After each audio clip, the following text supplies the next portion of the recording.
Hi, this is Amir again from simpletech.ca. In this series of videos, I'm gonna go over Office 2007, 2010. I am using Office 2010, but if you know 2007 and 2010, they pretty much are the same.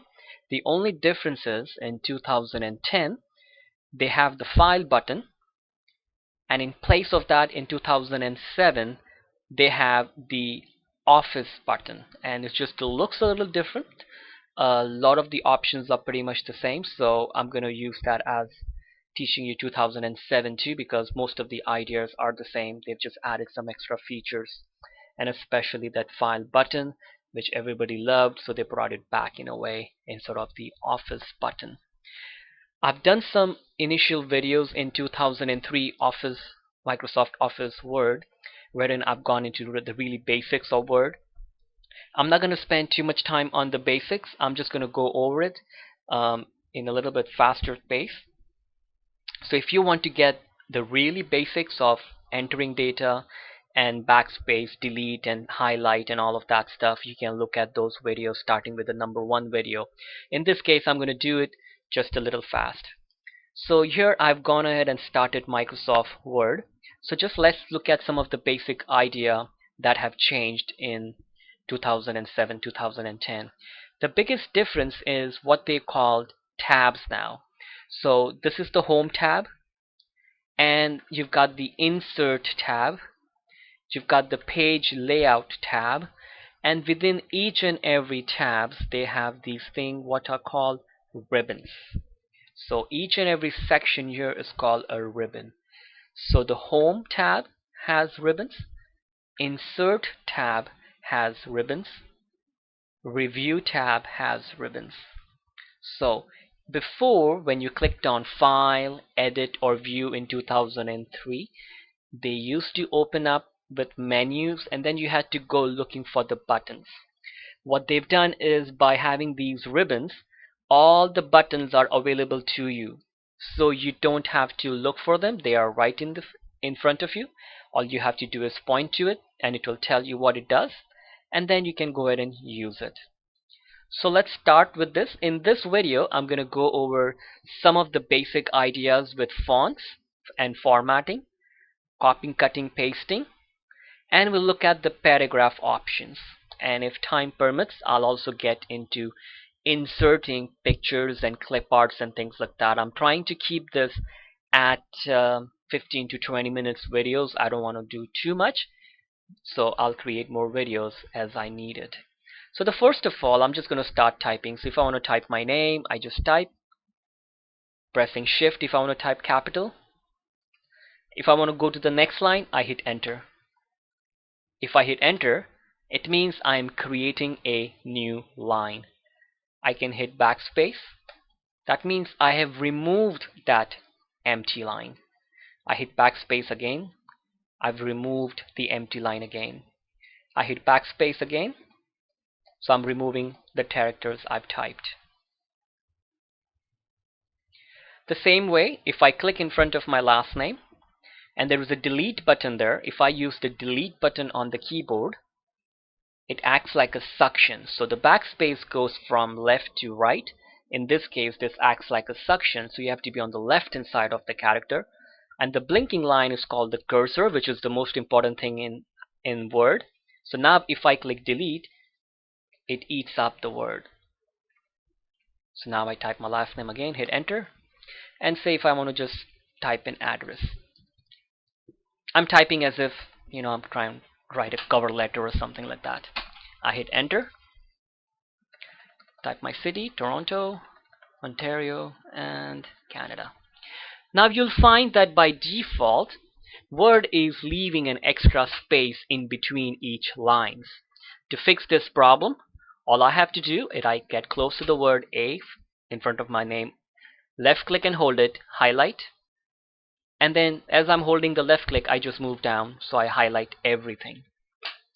Now if you look here, there is a section there called styles, and I'm just going to choose the option where it says no spacing. Now you'll find that it is single spaced rather than double spaced, which is what the normal style does. Just going to highlight the information again. Click on normal and it does a double space. So I'm just going to click on no spacing, back to normal. Okay. If you want to highlight one word, you can just double click on it. It highlights a word. If you click 3 times, 1, 2, 3, it highlights the whole paragraph. So if it's 4 lines in it till the time you hit enter, every time, whenever you get to the end of a paragraph, which is usually 4 to 5 sentences, it's only at that time you hit enter. In Microsoft Word, you do not have to worry about pressing enter when you come to the end of the line. Word will automatically go to the next line, so you don't have to worry about doing anything. The only time you hit enter is when you want to start a new paragraph.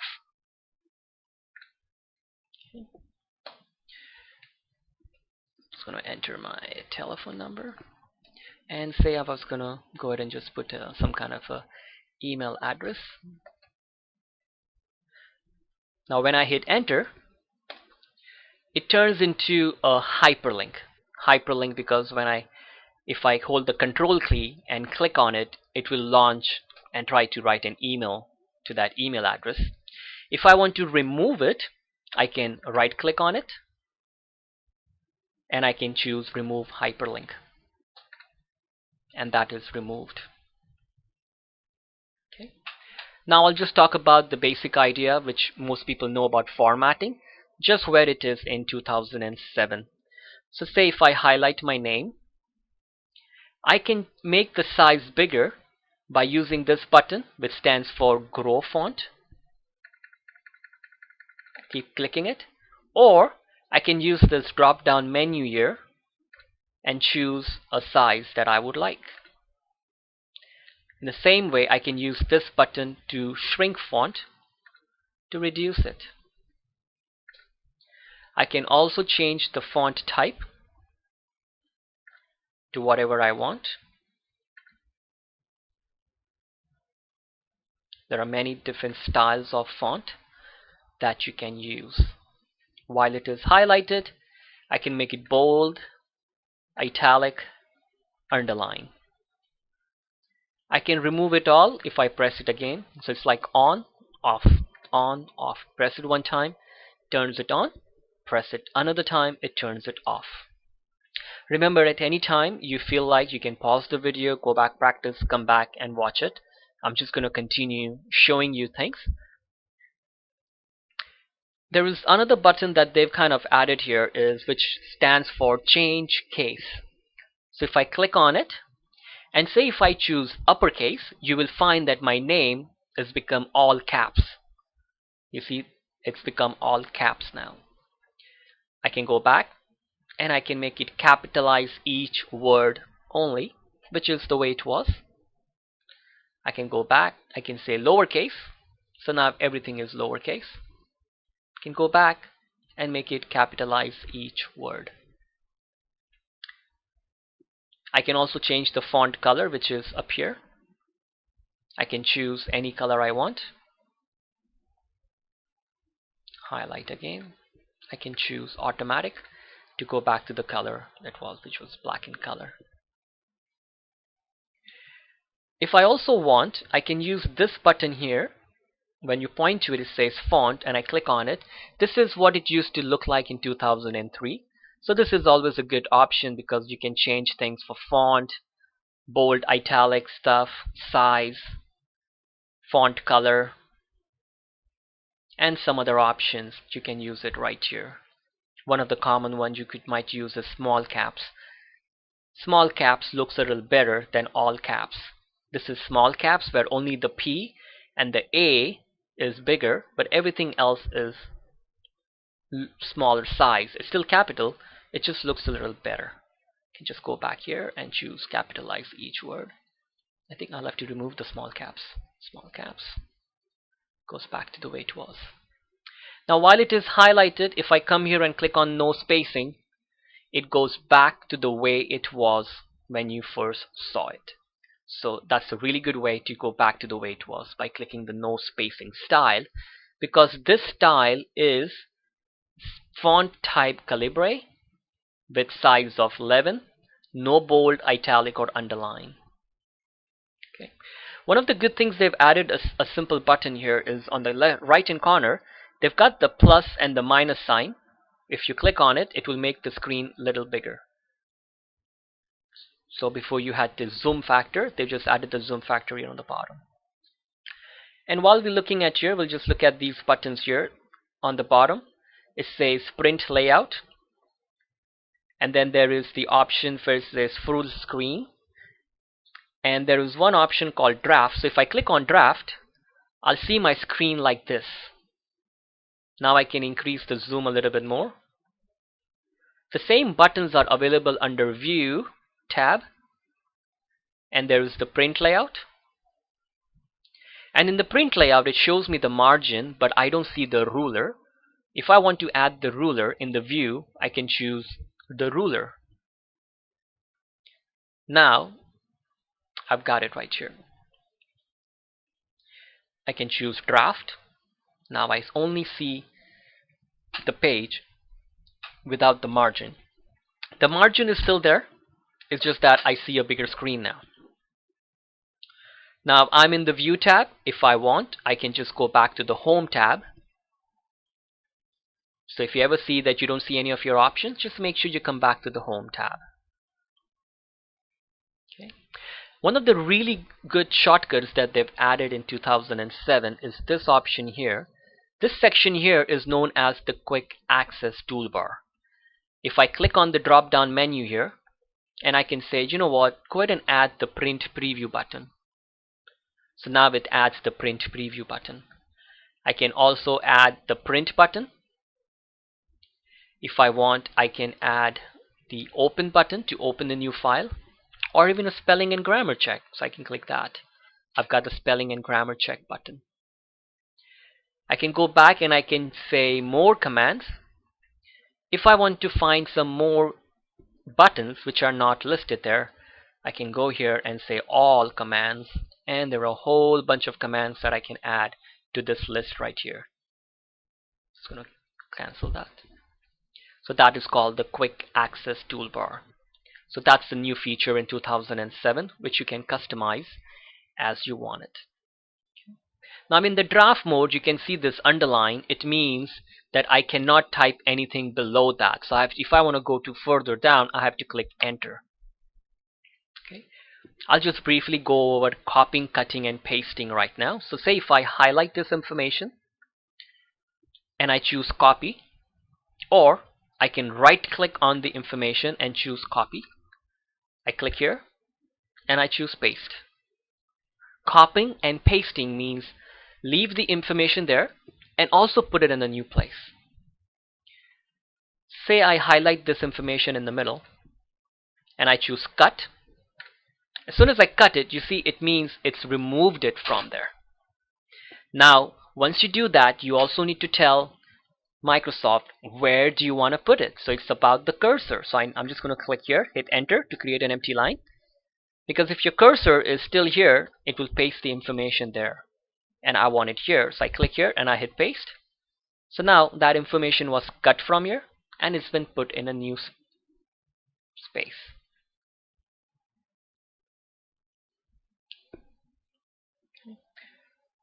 And then you always have access to the undo button. If you have never used Microsoft Word, the undo button is a lifesaver, because anytime you make a mistake, you can do undo, which means go back one step. So I can hit undo, cancel the last step, undo, cancel the step before that, undo, undo, so it goes back to the way it was. Hit enter if I want, and I can continue typing whatever I want to type. So right in this mode, I'll just continue with the formatting feature. So say if I highlight all this information, and I'll do bullets and numbering. So we've looked at the fonts, we've looked at the copy, cut, paste. Let's look at the paragraph section, starting with this button, which stands for bullets. In 2007, they've given you the option with the drop-down menu to choose right away what kind of bullets you want. So I can choose that I want the square bullets. I press it again, it turns off. Click it, I can choose something else. Press it again, turns off. Same thing, there is an option for numbering. I can click it and I can choose numbering, whatever kind I want. Press it again to turn it off. These two buttons are for indentation. So if I click it, it increases the indent, which is like when you hit tab on the keyboard, and I can decrease the indent. I also have the option for alignments. Right now it's on the left hand side of the page. I can move it to the center, right. We'll talk about the justify a little later, and also this button I'll talk about a little bit later, maybe in the next video. So I can put it back to left. So the alignment is left, center, and right.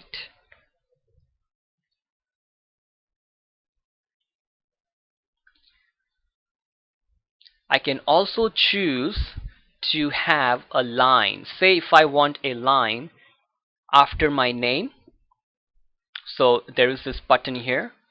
I can click on the drop down menu. I can say bottom border.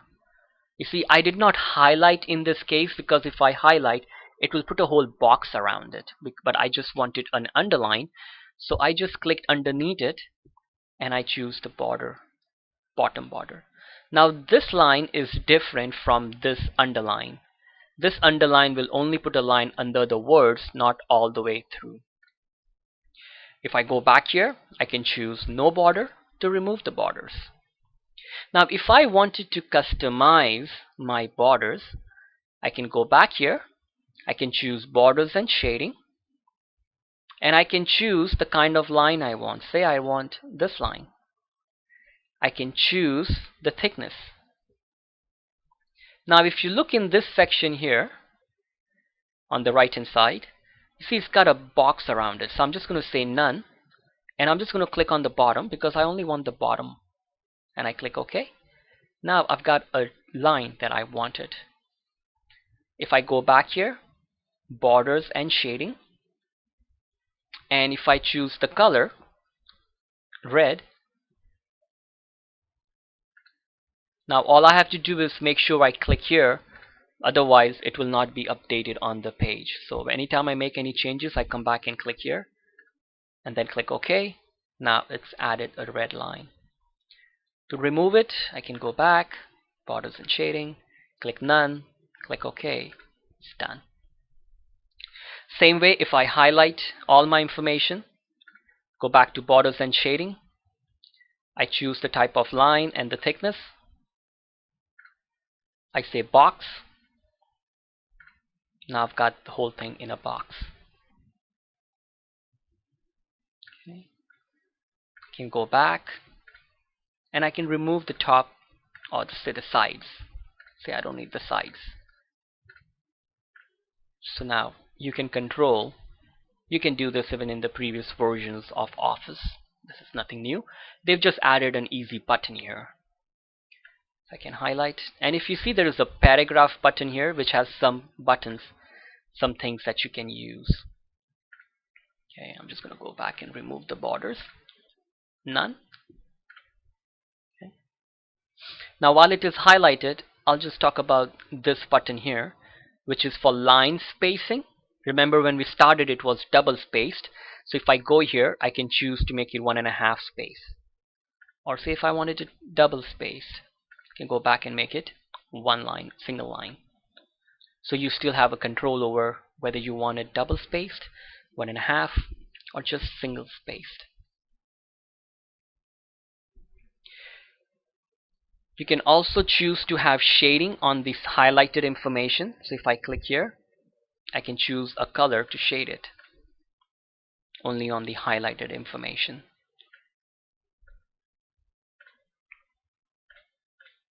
Okay, highlight, shading in the paragraph category. You can say no color.